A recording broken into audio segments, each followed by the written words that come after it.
Barakatah Yahweh Shai. Barakatah Yahweh. Barakatah Yahweh. Barakatah Yahweh Shai. My sheep hear my voice, and I know them, and they follow me. And I give unto them eternal life, and they shall never perish, neither shall any man pluck them out of my hand.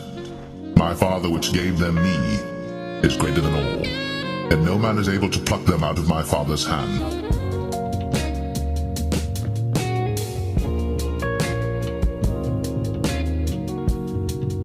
Shalom.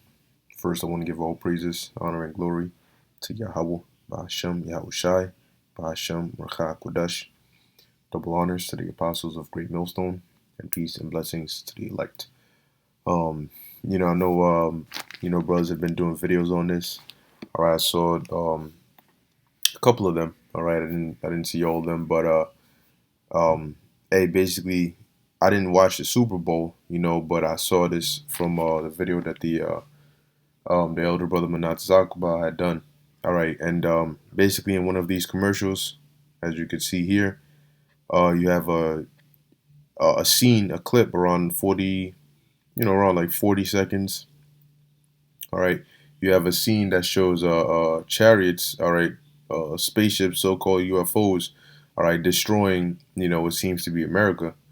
Okay, now, here's the thing. This is not the first time in which they've showed something like this in a commercial. When you, not too long ago, they had that Nike, I think it was Nike, it was like a end of the world or something commercial, and it was showing these sneakers, all right, and in that you also saw chariots, but what were they doing? They were beaming up people, okay, and in this one, they're destroying things. Now, to show you, okay, that these elites, these higher ups, those that ultimately own the corporations that make these commercials and movies and so on and so forth, they watch, all right, they watch, because for them to find out, right, if they're able to find out that somebody's planning a coup or somebody's trying to make a bomb, or they they look through their Google searches and so on and so forth, you mean to tell me that they wouldn't have seen or heard about our videos, especially when we call them out,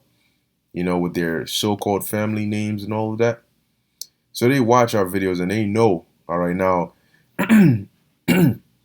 as much as they try to downplay it, because they don't want to bring attention to it, because that would give it more credibility, all right, they try to downplay it. They know very well that what we are speaking is the truth. We know it, they know it, but the common average individual doesn't know it. Okay, now to be more specific or deal specifically, when you look at this blast, right? I paused it here for a specific reason, and then we're gonna go through these scriptures. When you look at this, you see what looks like a concentrated beam, right? That's coming down to cause to burn things up. But what you see here is lightning. Okay, it looks like lightning, and then you see the flame. And then that all of that mixed together coming down, right? Now, when you go into 2nd Ezra 13, it's not by coincidence the verse. I'm just going to go straight to the verse, and then we'll come back and read through the whole thing. Now, this is 2nd Ezra chapter 13, starting at verse 10, all right? And this is going into Yahushai's return, all right? When the Messiah comes back, he's coming back in one of these, a super, super huge one of these, all right? And he's not coming back to make friends with this place. He's coming to destroy this place, namely America. And that's why whenever you see these so-called UFOs, these chariots and commercials, they're always destroying something, And that thing is 9 times out of 10 America. Okay, where's that concept come from? So verse 10 says, "But only I saw that he sent out of his mouth." Now, this isn't his literal mouth, all right? But it's because that he ain't gonna shoot fire out of his mouth. It's gonna come out of his chariot.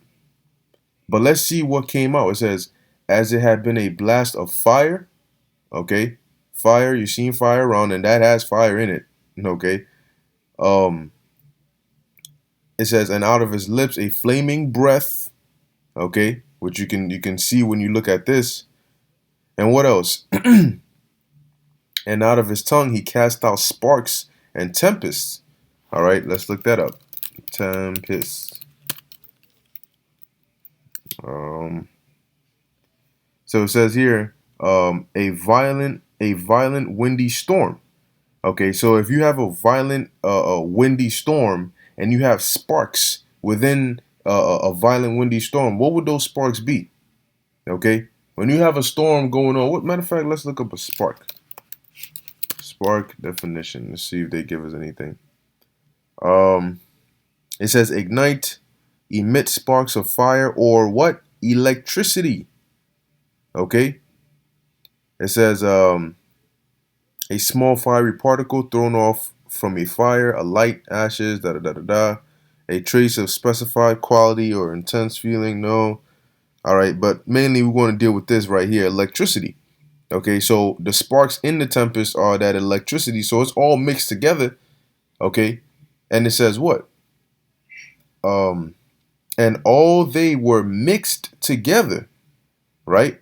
The blast of fire, the flaming breath, and the great tempest, and fell with violence upon the multitude which was prepared to fight. And that multitude is the armies, because yes, the Lord is gonna make his return in the midst of World War III, but in the midst of World War III, they're not gonna say, hey, look, there's an opposing alien force, alien just means foreigner, that's coming to invade our planet, and we're gonna just destroy each other first. No, they're gonna come together and they're gonna unite their armies and they're gonna try to fight against the Lord.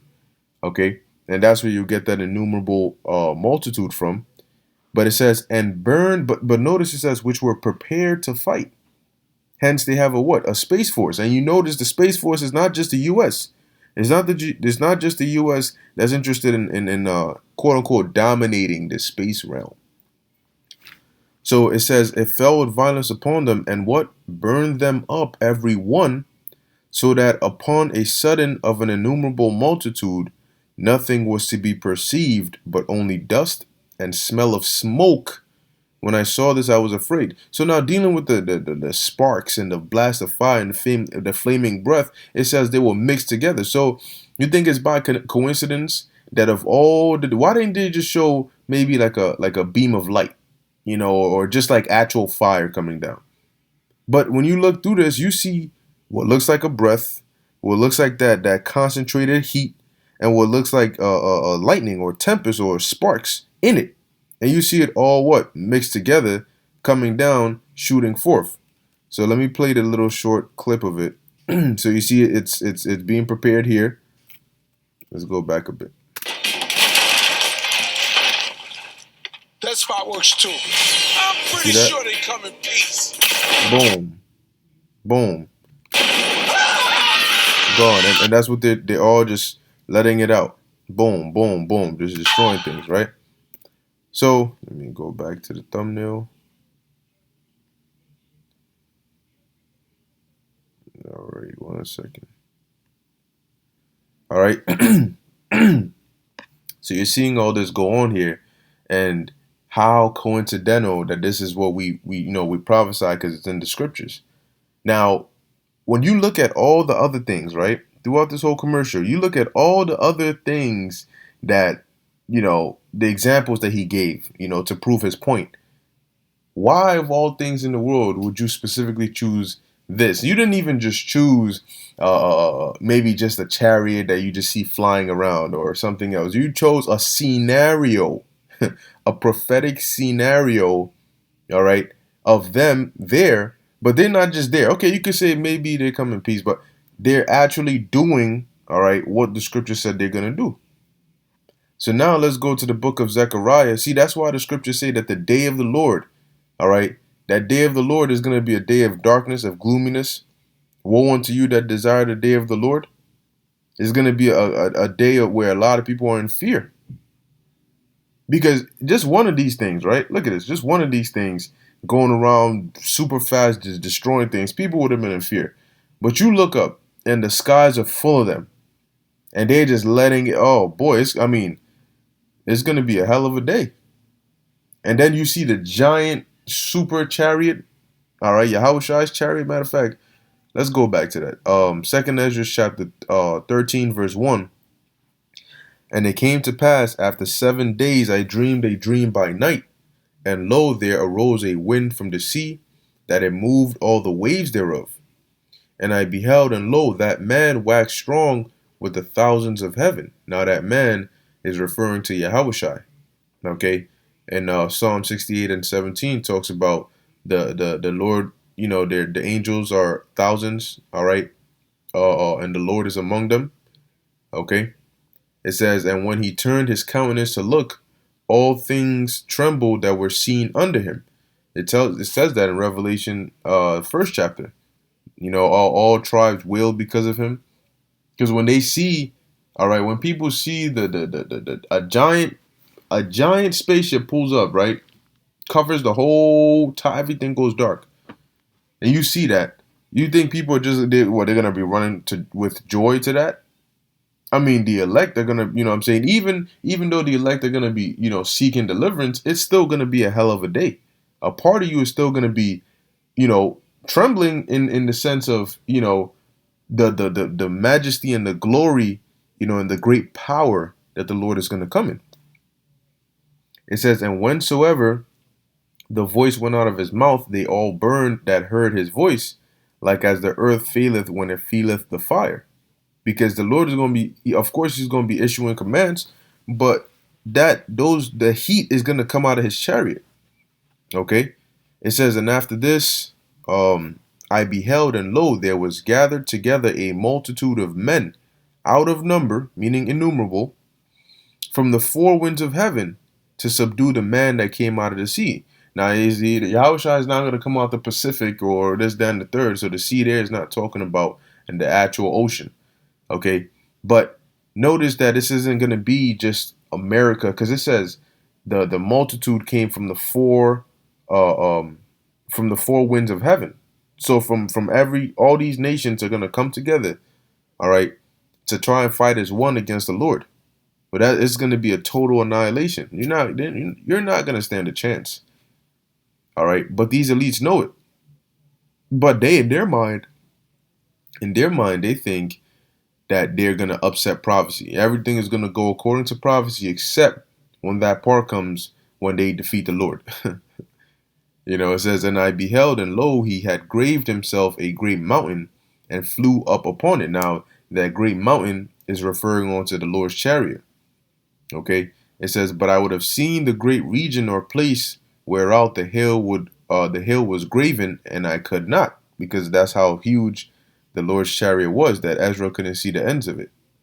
And after this I beheld, and lo, all they which were gathered together to subdue him were sore afraid, and yet durst fight. Now, why did they still fight? Because the Lord ultimately is going to put that spirit on them to still fight. You know, like Pharaoh. Okay? That the Lord might gain the glory. That's why he hardened Pharaoh's heart. And that's why he's going to put the spirit on them to still fight, even though they're going to be afraid. He's going to put that patriotic spirit into them, that, you know, that let's fight for the human race spirit into them, you know, which eventually is going to lead them to their downfall. But this is going to happen very, very soon. So, you know, that's why when you see the talks about, you know, this jab, and, you know, talks about the chip, and, you know, them about to implement it, this is coming right after that. So, you know, that's why we don't fret. We don't lose our minds based on the things that are taking place in this, you know, in this temporal state of condition, or this condition in which things are in. All right. These guys are talking about this pandemic is here to stay. Scientists now believe that the pandemic is here to stay. Well, we don't plan on living our future in a pandemic, lying as devils ruling over us. That's not how we plan. All right. That's not living. Okay. That's you being subservient and being a slave to the devil. But we know that this is going to be the liberation, you know, the redemption. The Lord is going to come back in this glorious fashion, all right, to ultimately take down the system and set up righteousness. Okay, he's going to free us from this prison, from this captivity, because that's exactly what Esau is trying to set up. He's trying to set up a prison planet. All right, he's trying to set up a planet lockdown where everybody is under his thumb. He knows what everybody is doing. He knows where everybody is. All right, you have no room to escape, no room, nothing. Everything has to go through him. And he's the devil. All right. But the Lord, that the Lord didn't. You're not gonna put the Lord's creation, all right, subject and under slavery under you.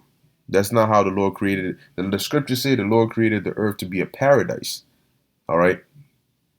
But the reason that we're in this condition now is to learn a lesson. It doesn't mean the Lord favors you. It doesn't mean that you have power to basically take over everything. No, you've just been given a temporary position that we may learn our lesson. That's all. Don't let it go to your head. And ultimately, when this happens, and it shows you that they know.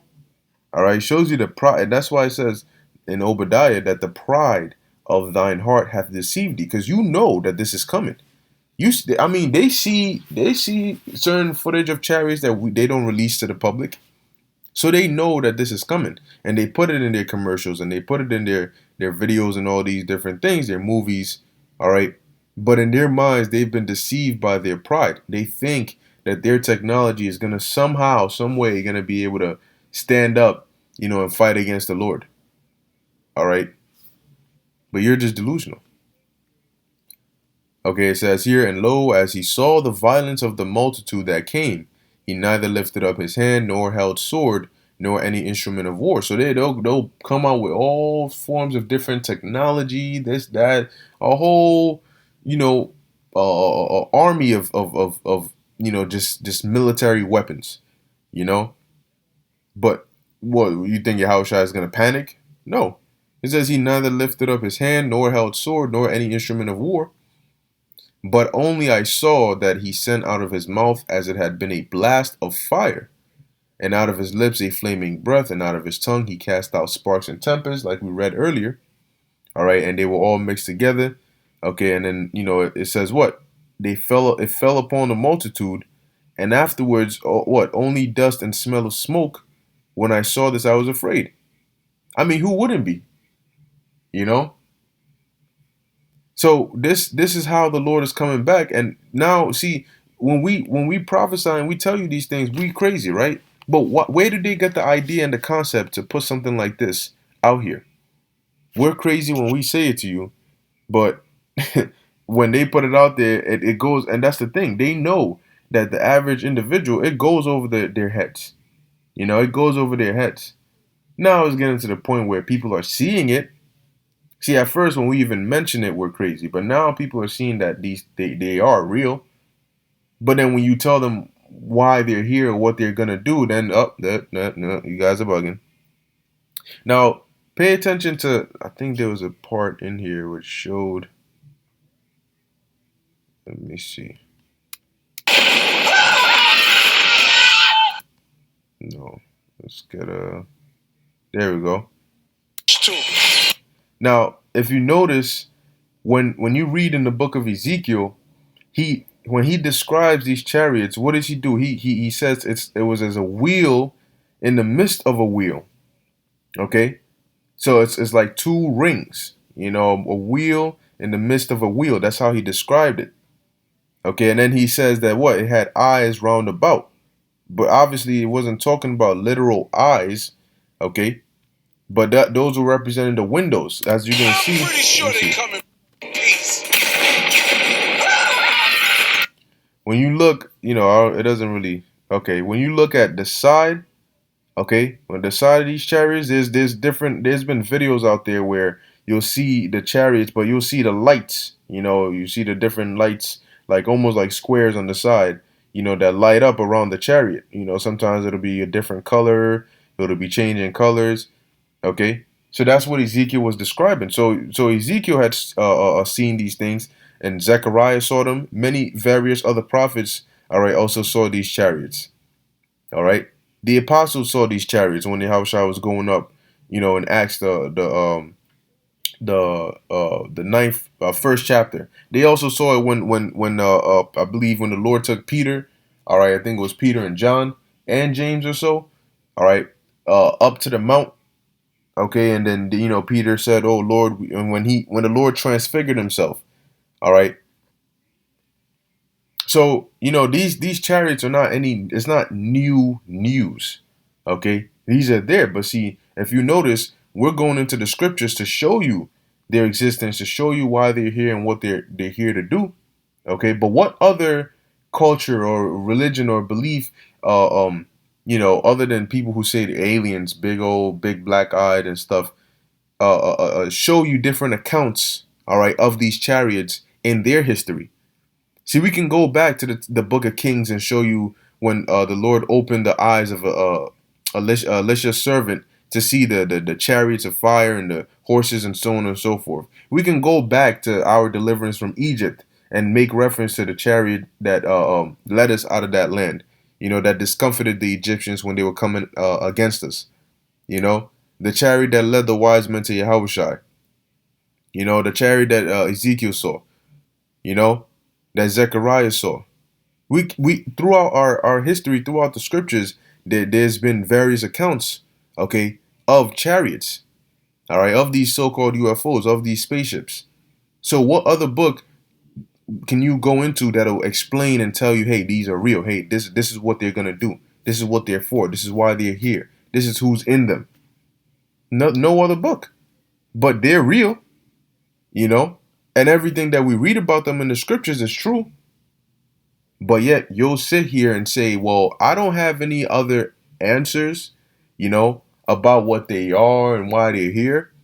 But even though you do, and it's in your book, I'm still gonna say your book is fiction. It's fables. But yet here's something that comes straight out of the Bible, So moving on, this is the book of Zechariah, chapter 5, verse 4. It says, let me go up. 5:1, it says, Then I turned and lifted up mine eyes and looked, and behold, a flying roll. Now, when they do show up, you're going to see chariots of different shapes, different sizes. Of course, the Lord's chariot is going to be bigger than all the rest, but you'll see chariots of different sizes, different shapes. They might not all be circular, disc-like shapes, like the chariot Zechariah saw. Okay, he said it was basically like a cigar-shaped chariot. He said it was verse 1, Then I turned and lifted up mine eyes and looked, and behold, a flying roll. All right, now let's look that up. Roll. Do parchment paper or parchment roll. Right? Now, when you see a roll like this, right, put together, it's going to look like that. Right? Or something like this rolled up. I don't know if they're going to give me one that I'm looking for, but it's going to look like that. What today, we call it like a cigar shaped. Okay. So they come in different shapes and sizes. Now there's been videos of people recording a chariot that looked just like that. I believe, a month or two ago, there was a video of a chariot like that in, I want to say Hawaii. All right. Or so. It says, and he said unto me, What seest thou? Now, why Ezekiel is saying a flying roll, because that's what it looked like. Like if you see this, right, you're gonna compare it to like a disc, right? You're gonna say like I saw like a disc shaped, UFO, like it was circular, it was this, and you're using terms, all right, or terminology that you're used to explain it to somebody else. It says, and he said unto me, What seest thou? And I answered, I see a flying roll. The length thereof is 20 cubits, and the breadth thereof is 10 cubits. Then said he unto me, This is the curse that goeth forth over the face of the whole earth. Now we know it wasn't a plane, because there weren't ain't no planes at the time of Zechariah. Okay, Salaki if I called him Ezekiel at one point, but Zechariah. Okay, it says this is the curse that goeth forth over the face of the whole earth. All right, for every one that stealeth shall be cut off as on this side according to it, and every one that sweareth shall be cut off as on that side according to it. And who do we know to be the biggest thief and liar? All right, that we have heard of in our time, Esau, Edom. I mean, the man stole everything. He stole the land. He stole the people. He stole the truth. It says, verse 4, I will bring it forth, saith the Lord of hosts, and it shall enter into the house of the thief. And who is the thief? Esau, Edom. All right. Into the house of him that sweareth falsely by my name. And where is that house? That house is mainly America. Okay, and that's why whenever you see these videos, dun dun dun is always here, the place of judgment. It says, and into the house of him that sweareth falsely by my name. See, when they go and they do their inauguration, what do? They swear upon the Bible, but that's falsely. Okay, they swear falsely, man. They talk about in the name of God and God bless America, all this extra stuff. This God. They're not being truthful. All right, because we know that the God they worship is not, Yahweh Ba'Shem Yahweh Shai. They know Yahweh Ba'Shem Yahweh Shai, but they don't worship him. They don't serve him. The way that we do. It says, and it shall remain in the midst of his house, and shall consume it with the timber thereof and the stones thereof. Okay, and that's what's gonna happen. Okay, that's a part of prophecy. Now moving on, this is the book of Matthew 10:34. It says, think not that I am come to send peace on earth. I came not to send peace, but a sword. Okay, so the Lord said He's not coming. So when He said, "Well, I think they're coming in peace, or I think they're peaceful," okay, I'm pretty sure they come in peace. Guess what? Now you have your answer. All right, they're not coming in peace. The Lord is going to lead them. All right. Matter of fact, how could I miss that? Revelation 12:9. And I'll close it out with this. Revelation 12:9 is talking about what? That ultimately this war. See, now in the commercial they show the chariots destroying these things, but in real life, it's going to be, you're going to have different fighter jets and planes trying to go up against them. It's going to be an actual war. Not for long, because the Lord said it's going to take only an hour for this place, this land, all right, that we on of North America to become a desert, to be destroyed. All right, so Revelation 12:9, and the great dragon was cast out, that old serpent. Oh, Salakia, hold on. I think it was 12:7. Salakia, 12:7. It says, and there was war in heaven. Okay, not heaven, not the spirit world heaven, but our heavens. All right, the Shemayim. It says, and there was war in heaven. Michael and his angels fought against the dragon, and the dragon fought and his angels. Now, Michael and his angels, all right, really is they're going to be led by Yahushai, okay? But how are they going to come? They're going to come in these, all right? Michael ain't going to be arm wrestling Satan in the midst of the air, okay? It says fought against the dragon, and the dragon really represents Esau, all right, as a whole. Okay, and the dragon fought and his angels. There's going to be those that are joined onto them, because Revelation 13 said what? It wasn't just one. It says the innumerable multitude came from the four corners of the earth. Okay, so everybody's going to come as a whole to try and fight against. They're going to join themselves together, to try and fight against the Lord. But what's going to happen? And prevailed not. Okay, and prevailed not. They're going to lose. All right. Neither was their place found anymore in heaven.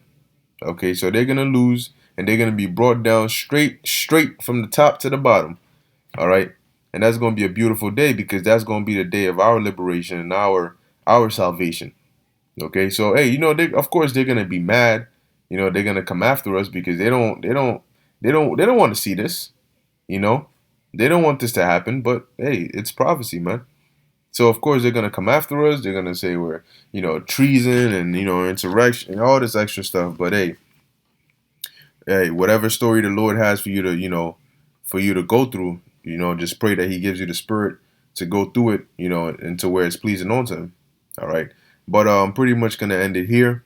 Okay, as we see more and more of these things come out, that's why you gotta watch everything with a spiritual eye. Okay, as we see more and more, we're gonna bring it out. But hey, that time of us, breaking down these things and picking these out and bringing it out and showing you and tying the scriptures to it is about to be up. Okay, so you get it while you can, and continue to build yourself up in the faith. All right, so with that, I hope you were edified. In closing, I want to give all praises, honor, and glory to Yahweh, Bahashem, Yahweh Shai, Bahashem, Racha Kodash. Until next time, Shalom.